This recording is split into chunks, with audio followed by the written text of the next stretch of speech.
Сега, здравейте! Днес ще направим едно бързо видео за ето това кранче. Благодаря на фирма Стройрент, че отново ме допуснаха да се занимаваме малко с тяхната техника и че ни помагат за обучението на курсистите в нашите курсове за кранисти. В случая ще покажем ето този Unique 295. Как се работи с него, ако сте го взели някъде под наем или сте си купили такова нещо. Така. Едно. Контакт. Евентуално подгряване, ако има. Хит. Ето тук има подгряване, запалване. След това. Ето това е за управлението. В момента е блокирана машината. Трябва лекичко да вдигнем нагоре и сега вече машината може да се управлява. За пътуване лекичко дърпам двата лоста и ето тя се придвижва напред, назад. Позиционираме на мястото, където искаме да я разпънеме, така че да може да вдигне определените килограми. Ето тук има една диаграмка за килограмите. И другото нещо е ето тук на какво разстояние, къде може да достигне, а ето тук къде какви килограми може да вдигне една секция, две секции и така нататък. Това избираме правилното място. След това я разпъваме. Ще я загаса да не ми е шумна. Разпъването става последния начин. Изваждаме ето този клин. Отваряме ето тази лапа. Поставяме си клина обратно на място. И така правим с всичките клинове. Някои излизат по-лесно, други по-трудно, но задължително трябва да сме ги законтрили добре. Ето, слагаме клинчето. Трябва да влезе хубаво до края, за да няма проблем след това при ако не ще с удар и псовня ще влезе. Би трябвало да влезе, за да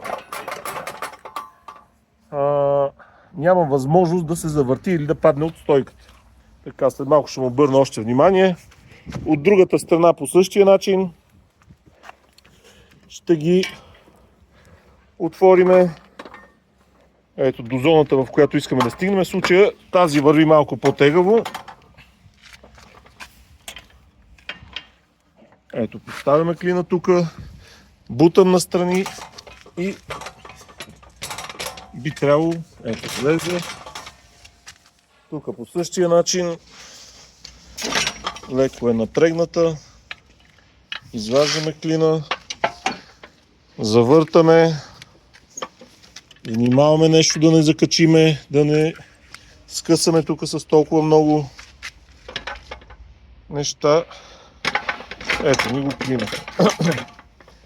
Така, какво още трябва да направим?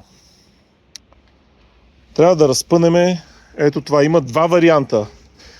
На минимално и на максимално разтваряне. В случай изваждаме този клин, вдигаме нагоре и хидравличният цилиндър ни помага. Искам на максимално да го разпъна. Блокирам от другата страна клина, за да не изпадне на някъде. Може и това да е оригиналният щифт и оригиналната тел, може и да не е. В случая, ето, така блокираме и искаме да разпънем максимално ето тези стабилизатори. Изваждам до максимално разстояние и го поставям, като съответно го блокирам ето тук от другата страна. Добре. Тук има датчик, който показва дали е разпънато стабилизатора до края. Тук има датчик за това дали е изваден стабилизатора. Въобще има доста крайни изключватели. Някой от тях, ако не сработи, ето тук има датчик. Още един крайен изключвател за положението на лапите. Въобще някой, ако не сработи, ще си имате неприятности. Така. Ето. Отново същата процедура. Изваждаме. Вдигаме. Разпъваме. Законтряме. Добре. Освобождаваме.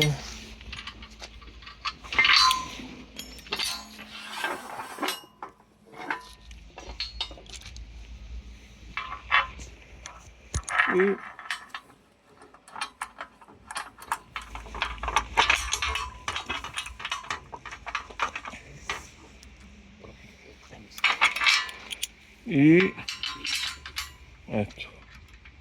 Става. И законтряме тук.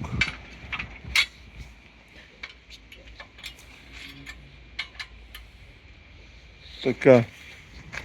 Подготвили сме от едната страна. Ето от другата. Беше това нещо. Отваряме. Разпъваме. Слагаме. И ето тук по същия начин. Разпъваме. Изваждаме.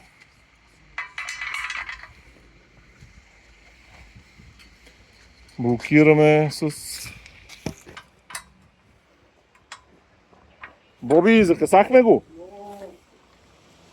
Поздрав имаш от професор Красимир Крастанов. Той ми е сърдит той, не ми говори. Не ми се обажда по телефона. Той е така труден. Не, шегувам се, нямаш поздрави, просто сутринта се видяхме. Нали, съм вътрешен човек в ПЖ. Да не си доцент. Я ще задържиш. Почти. Нали записах докторантура. За какво? Технически надзор на повдигателни съоръжения? Не. Нищо. Ще ти викаме докторе. Верно ли, човек? Изследване на метални конструкции. Да не си преди... Работни площадки. Майко мила, ти ще станеш едно вещо лице в съда. Го виждам аз.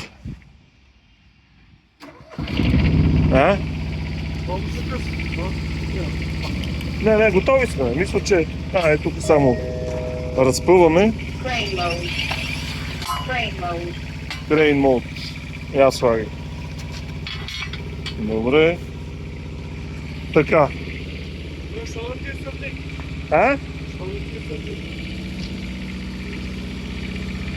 Дълга история. Ще ти разкажа после. Така. Разпънали сме машинката, готови сме да я поставим някъде. Ето как изглежда. Сега, тук има функция кран, функция разпъване. Сега, тук имаме стабилизатори. Изваждане, хидравличния цилиндър. И ето. Надолу. Ако искаме да вдигнем нагоре, ето. Значи, за да разпънеме, може да пуснем и 4 хидравлични цилиндъра, лоста, в който пуска хидравликата и гледаме къде ще стъпи.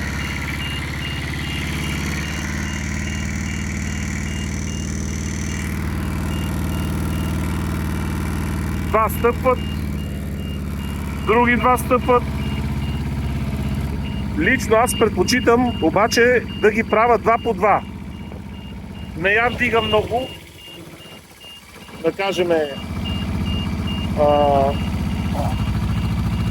лекичко отпред, на неутрална лекичко отзад и гледаме ето тук окото. Да кажем, окото ни е добре. Поставяме лошчетата в неутрално положение. Всичките са в неутрално положение. Пускаме кран. Пускаме кран и проверяваме дали навсякъде е добре. Пробваме звуковия сигнал и проверяваме дали навсякъде всичко си е на мястото. Блокировки, някъде да не изпадне по време на работа. Всичките тези неща сме ги проверили. След това включваме на положение кран. Ето. Положение за стабилизатори. Положение кран. Омазахме се, но нищо. Така, и първо ще направя, ще вдигна стрелата. Бутам в тази посока, стрелата ще слезе надолу, значи ако дръпна към мене, стрелата ще се вдигне. Ето. Стрелата се вдига. Така. Бутам в тази посока. Въртиме в ляво.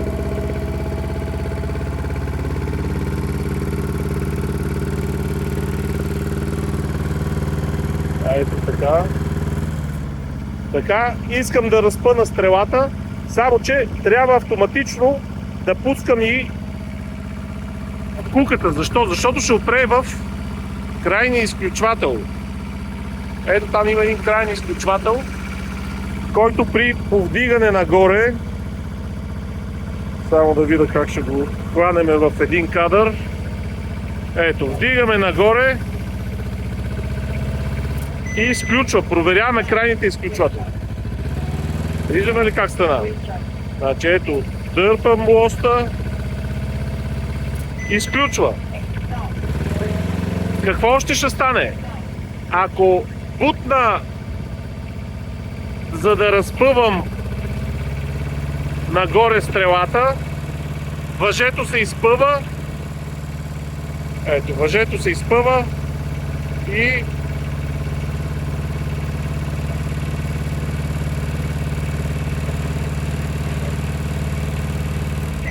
отново спира. Значи. Спира, защото опъва в крайния изключвател. Добре, не може. Затова имаме възможност, малко с смазана ръка ще бъдем, ама имаме възможност да бутаме стрелата напред и да пускаме куката надолу.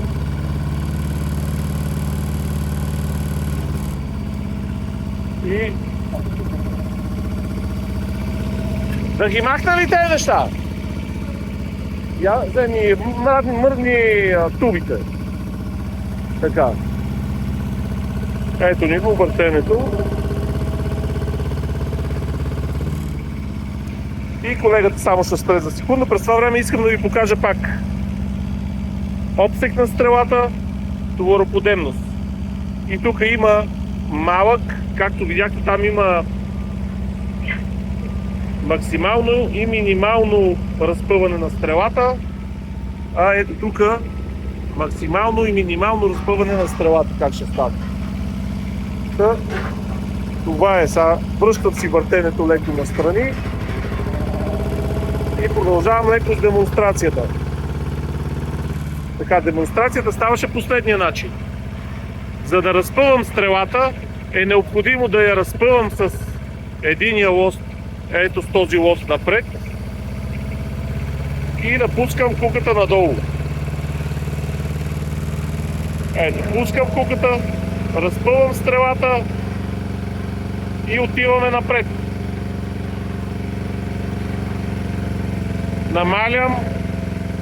Намалям подема, увеличавам подема. Така, това е движение напред. Движение назад ще бъде последния начин. Събирам стрелата, вдигам куката нагоре. Ето и търсиме баланса. Баланса така, че куката да стои на една височина. Ако искам, мога да изнасям напред. Примерно, закачил съм някакъв товар. Лекичко ще покажа. Закачил съм някакъв товар и искам да вдигна и да прибера към мене. Може да вдигам с стрелата и да пускам куката. Ето, правиме баланс. Правиме такъв баланс, че хем стрелата се вдига нагоре, хем куката се прибира към мене. И може да се вдигне,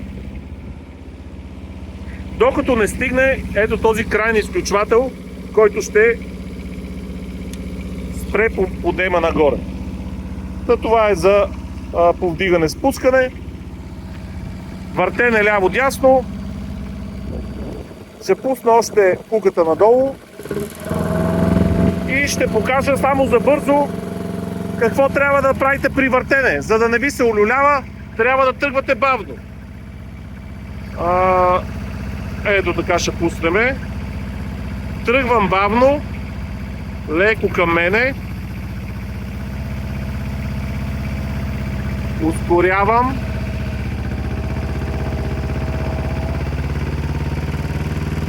Намалям. Спирам. И виждаме, че куката почти не се люлее. Хайде, люлее се малко. Ето в противоположната посока. Гледаме куката, виждаме стрелата до някъде. Ето така. Леко тръгвам. Ускорявам.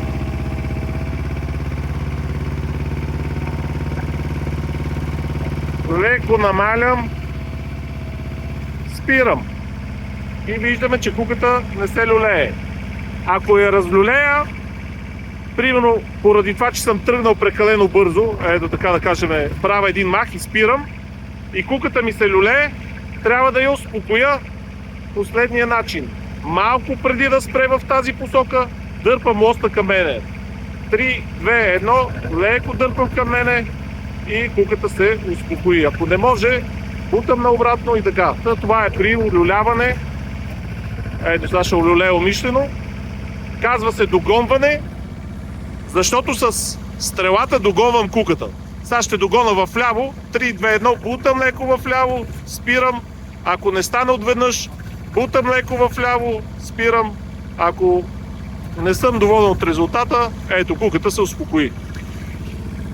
Това е за олюляване напред-назад. Също може да се говори, но спираме да не